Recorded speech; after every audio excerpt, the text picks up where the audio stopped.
Hola a todos, ¿cómo están? Espero que muy bien. En este video veremos a un Federico Salazar totalmente furioso con el gobierno, que nos advierte que si no los detenemos, estamos perdidos. Lo que cabe esperar de este gobierno es simplemente mayores abusos o intentos de abusos y hay que entonces confrontarlo y enfrentarlo. Ellos dicen que no se puede hablar mal del gobierno.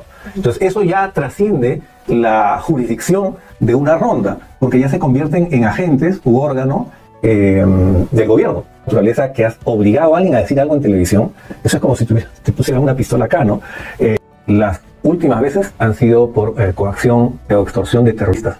Se ve en el caso de su gobierno es que hay una tendencia a la corrupción y por lo tanto a todo el entramado político que él quiere hacer para encubrirse, ¿no? Y esto solo ha sido un pequeño adelanto de todo lo que veremos en este video, donde Federico Salazar también nos advierte de cómo es que Pedro Castillo planea apropiarse de un montón de millones de soles para financiar su partido, el FENATEP, entre otras cosas. Este video está recontra interesante, así que les recomiendo verlo completo. Y ahora sí, comencemos. Los colegas de su casa televisiva, que han sido secuestrados, que fueron secuestrados por ronderos y con un silencio casi cómplice, no sé si me atrevería a decir, de parte del gobierno, que no ha censurado y mucho menos condenado esta acción. ¿Cuál es su primera reflexión? Bueno, lo primero es que efectivamente el gobierno ha dejado de ser gobierno, porque en este caso tendría que reinstalar el principio de autoridad y no ha habido ninguna acción, ni siquiera una palabra para que se restablezca el principio de autoridad con respecto a estos delitos cometidos por este grupo de ronderos. Yo quiero especificarlos porque no todos los ronderos están en lo mismo, que han fungido como agentes del gobierno, ¿no? Porque han forzado a Eduardo Quispe a decir cosas contra su voluntad. Coaccionado y una extorsión que se cometió en contra del canal, porque se le obligó a dar un mensaje y a rectificarse de una investigación periodística que a todas luces se realizó en forma transparente. No hubo nada de mentira en esa información. Hay muy pocas ocasiones en que pasa algo así. Las últimas veces han sido por coacción o extorsión de terroristas. Esta vez los ronderos no son terroristas, pero están infringiendo la ley, la propia ley sobre rondas campesinas y además han cometido estos delitos de extorsión, de secuestro y de hurto. ¿Cómo interpretamos la actitud del gobierno? El presidente lanzó un tuit diciendo que el tema debía investigarse y luego un silencio total, precisamente en un escenario en el cual, en la misma región donde se habían registrado los hechos. Él estuvo este jueves en Cajamarca y el presidente del Consejo de Ministros se mofa y dice que no sabe si fue un secuestro o no. Sí, si fueron ronderos o no, que no tiene dice, evidencia. Pero yo lo que creo es que se trata de la debilidad absoluta del gobierno. El gobierno tiene muy poco apoyo, particularmente en Lima no lo tiene y tiene mucha desaprobación. Entonces tiene algunos pocos apoyos en el interior del país y se está apoyando, digamos, o se está basando en esos pequeños apoyos y entonces no puede imponer la autoridad, no puede decir nada en contra de ellos, a pesar de que ellos han infringido la ley. Y entonces estamos en un momento de anarquía casi, de gobierno en todo caso, ¿no? Porque justamente por la debilidad política de este gobierno que no se atreve a ir contra quien infringió la ley, ¿no? Felizmente tenemos la fiscalía que esperemos actúe en este caso de oficio, ¿no?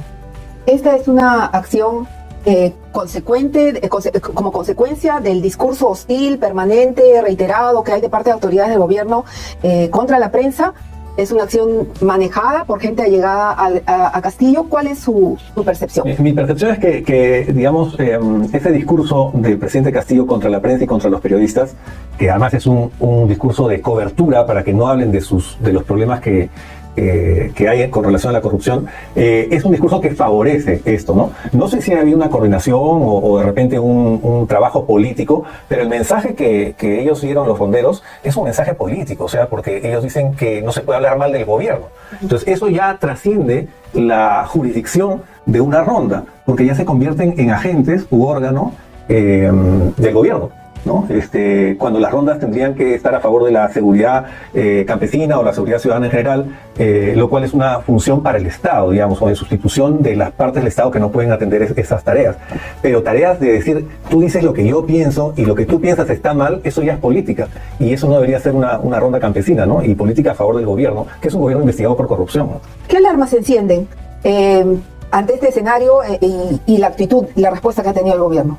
Bueno, todas las alarmas que vienen encendidas desde el principio, por lo que tú comentabas del discurso, por ejemplo, del presidente Castillo con relación a la prensa y el periodismo, y obviamente se ve en este caso que ha ocurrido que el gobierno no puede manejar las infracciones a la Constitución que ha habido en este caso, ¿no? A los derechos fundamentales.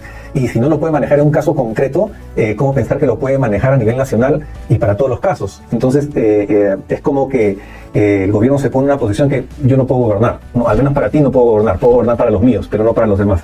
Entonces, eso es una alarma que tenemos que tomar en cuenta y estar muy atentos porque, claro, si no se pone un parante frente a eso, esto va a seguir, va a continuar y va a ser un desmanejo mayor todavía del que tenemos, ¿no? O sea, y eso puede escalar, ¿no? A otras esferas. Ahora pasa con un grupo pequeño y en un lugar, en una circunscripción chica, bien determinada. Pero esto puede escalar y además hay otros sectores que ven que no hay una acción rápida ni efectiva de parte del gobierno. Y contundente, ¿no? Porque tú frente a una infracción de esta naturaleza que has obligado a alguien a decir algo en televisión, eso es como si te pusieran una pistola acá, ¿no? Contra eso se tiene que ser contundente. La autoridad, no te sale una amenaza. Claro. Una amenaza expresa. La autoridad tiene que establecer su principio de autoridad, y eso ya no hay. O sea, cuando el gobierno deja de cumplir y hacer cumplir su función, entonces ha abandonado su tarea esencial, ¿no? ¿Para qué está? ¿No?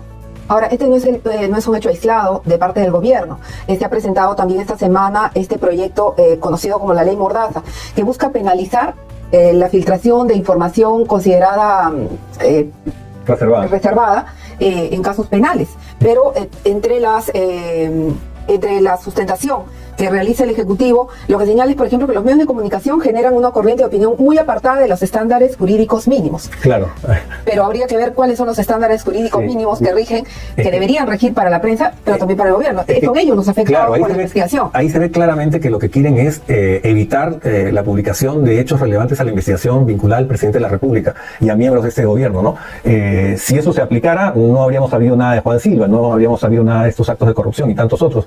Pero eso no es parte que pueda el gobierno con un proyecto de ley como este que pueda legislar a través del Parlamento, porque ellos podrían decir, bueno, tratar el tema de la reserva para las autoridades que tienen el manejo de la reserva, pero cuando ya pasas a los medios ya estamos hablando de la difusión, y eso contradice completamente el secreto profesional y contradice la libertad de expresión, o sea, va completamente en contra, ¿no?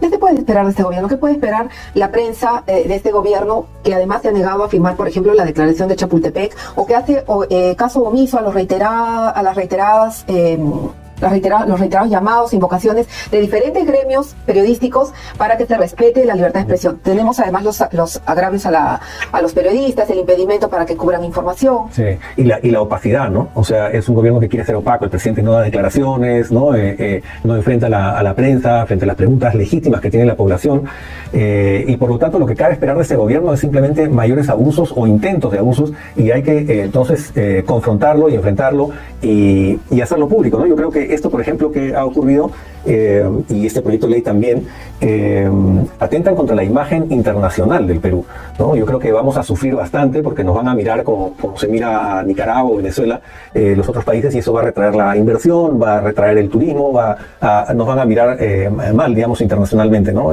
Vamos a ser unos excluidos, y ojalá que ese proceso no se termine de producir, pero ya está, digamos, en progreso. ¿Estamos en camino? Este gobierno, ¿cuál es la ideología de Pedro Castillo? ¿De ese gobierno es populista, es estalinista, es comunista, aunque lo ha negado? ¿Cómo lo definiría usted? Sí, difícil de darle una definición ideológica porque no creo que Castillo tenga articulado un sistema de ideas. La tiene Cerrón, por ejemplo, pero sabemos que Cerrón no es todo el poder. Está repartido el poder entre Castillo y Cerrón.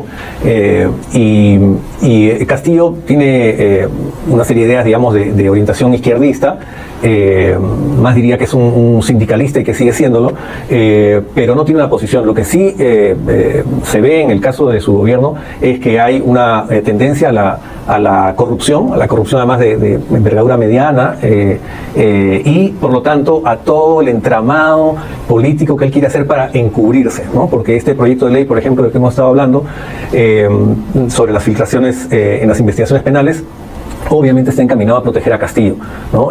Sobre las investigaciones que él mismo tiene, ¿no? Él y su entorno, ¿no? Es increíble que su entorno inmediato, ahora incluso incluyendo no solamente a Bruno Pacheco, a Samir Villaverde, a Juan Silva, sino ahora también a su sobrino y ahora su cuñada hija, ¿no? Todos son el entorno cercano, entonces realmente es un gobernante sospechoso de corrupción por lo pronto, ¿no? Y es un gobernante además que ha cometido un delito, que es el de, comprobado, que es el de la tesis, ¿no? Ha engañado a todo el mundo diciendo que esa era su tesis, no es su tesis, la encargó y adicionalmente a eso la presentó en un tiempo que ya había pasado con una fecha anterior, es decir, un estafador, ¿no? De la fe pública. Ese es Castillo, ¿no? No creo que detrás de eso haya una ideología, ¿no? Hay una orientación, sí, que es hacia la izquierda, pero principalmente hay unos intereses bastante oscuros, ¿no? Este viernes el presidente Castillo firmó un decreto supremo para democratizar, dice él, la derrama magisterial, los fondos de la derrama magisterial. Pero esta es una, según han advertido los especialistas, una flagrante intervención de recursos que son privados. Esos recursos de la derrama magisterial que superan los 2.500 millones de soles no son recursos públicos, son recursos privados.